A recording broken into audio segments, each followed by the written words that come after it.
ಪುತ್ತೂರಿನ ಬಿಜೆಪಿ ಮುಖಂಡನ ಮಗನೊಬ್ಬ ಮದುವೆ ಆಗುವುದಾಗಿ ನಂಬಿಸಿ ಯುವತಿಗೆ ವಂಚನೆ ಮಾಡಿದ ಪ್ರಕರಣಕ್ಕೆ ಸಂಬಂಧಿಸಿ ಇದೀಗ ಸಂತ್ರಸ್ತೆ ಯುವತಿಯ ಮನೆಗೆ ಅಖಿಲ ಕರ್ನಾಟಕ ವಿಶ್ವಕರ್ಮ ಮಹಾಸಭಾ ರಾಜ್ಯಾಧ್ಯಕ್ಷ ಕೆಪಿ ನಂಜುಂಡಿ ಭೇಟಿ ನೀಡಿ ಯುವತಿಯ ನ್ಯಾಯ ಒದಗಿಸಿಕೊಡುವ ಭರವಸೆ ನೀಡಿದ್ದಾರೆ.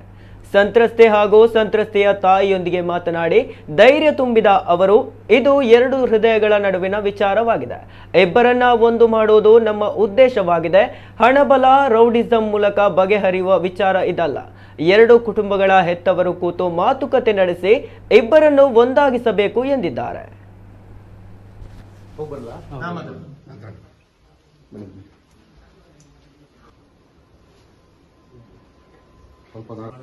ನಮ್ಮಲ್ಲಿಗೆ ಸಮಾಜಕ್ಕೆ ಎಲ್ಲರಿಗೂ ಸಮಸ್ಯೆ ಆಗಲಿ, ಒಳ್ಳೇದು ಮಾಡಿ ಒಳ್ಳೇದು ಮಾಡಿ ಎಲ್ಕೊತ್ಕೊಂಡು ಮಾಡೋಣ ಸರ್. ಶ್ರೀಧರ್ ಅಂತ ನಮ್ಮ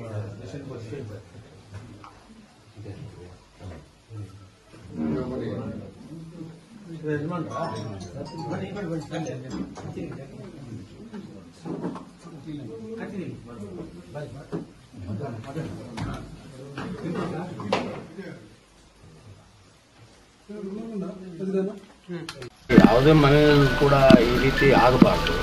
ತಂದೆ ತಾಯಿಗಳು ತುಂಬ ಕಷ್ಟಪಟ್ಟು ಮಕ್ಕಳನ್ನ ಓದಿಸ್ತಾರೆ. ತುಂಬ ಅದರಲ್ಲೂ ಕೂಡ ಕೆಲವೊಂದು ಸಮಾಜಗಳಿಗೆ ವಿದ್ಯೆ ಭಾಳ ದೂರ ಇರುತ್ತೆ. ಅದನ್ನು ಈ ಹುಡುಗಿ ನಮ್ಮ ಸಮಾಜದವರು ತುಂಬ ಪಾಪದವರು, ತುಂಬ ಬಡವರು, ಅದನ್ನೆಲ್ಲರೂ ಮಕ್ಕಳನ್ನ ಬೇಯಿಸಿ ಓದಿಸಿದ್ದಾರೆ. ಆದರೆ ಮಕ್ಕಳು ಕೂಡ ಆಲೋಚನೆ ಮಾಡಿ ಇದನ್ನೆಲ್ಲ ಮಾಡಬೇಕಾಗಿದೆ. ನಡೆದೋಗಿದೆ, ಎರಡೂ ಕಡೆ ತಪ್ಪಾಗೋಗಿದೆ. ಏನೋ ಸಣ್ಣದಲ್ಲಿ ಏನೋ ಮುಚ್ಚೋಗುವಂಥ ತಪ್ಪಾಗೋಗಿದ್ರೆ ಇದು ಬೆಳಕಿಗೆ ಬರ್ತಾ ಇರೋದು, ಬೆಳಕಿಗೆ ಬಂದಾಗೋಯ್ತು. ಆ ಇಬ್ಬರಿಗೂ ಒಂದು ಮಗುಗೂ ಕೂಡ ಒಂದು ಜನ್ಮ ಕೊಟ್ಬಿಟ್ಟಿದ್ರು ಸೇರಿ. ಆದರೆ ಆ ಮಗುಗೆ ತಂದೆ ಬೇಕು, ತಂದೆ ಬೇಕು. ಯಾರಿಗೇ ಆಗಲಿ ಸಮಾಜದಲ್ಲಿ ತಂದೆ ಇಲ್ಲದೆ ಇದ್ದರೆ ಎಂಥ ಕಷ್ಟ ಆಗ್ತದೆ, ಎಲ್ರಿಗೂ ಗೊತ್ತಿರೋ ವಿಚಾರ.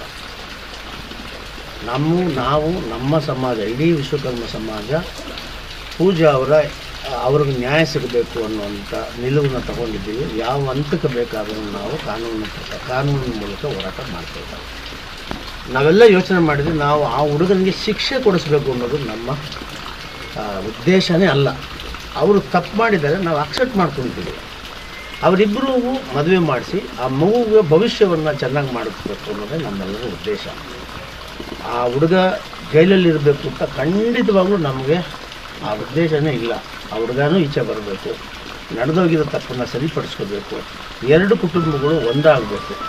ಆ ಮಗುಗೆ ಅವನ ತಂದೆ ಅಲ್ಲ ಅನ್ನೋದನ್ನಂತೂ ತಪ್ಸೋಕ್ಕಾಗೋದಿಲ್ಲಲ್ಲ. ಆ ಮಗು DNA ಮಾಡಿದ್ರೆ ಅವನೇ ಅಪ್ಪ ಅಂತ ಗೊತ್ತಾದ್ಮೇಲೆ ಆ ಮಗುಗೆ ರೈಟ್ಸ್ ಆಟೋಮೆಟಿಕ್ಕಾಗಿ ಬರುತ್ತಲ್ಲ. ಆಕೆಗೆ ನಾನು ಮದುವೆ ಮಾಡ್ಕೊಳಲ್ಲ ಅಂತ ಹಠನ ಮಾಡಬಾರ್ದು.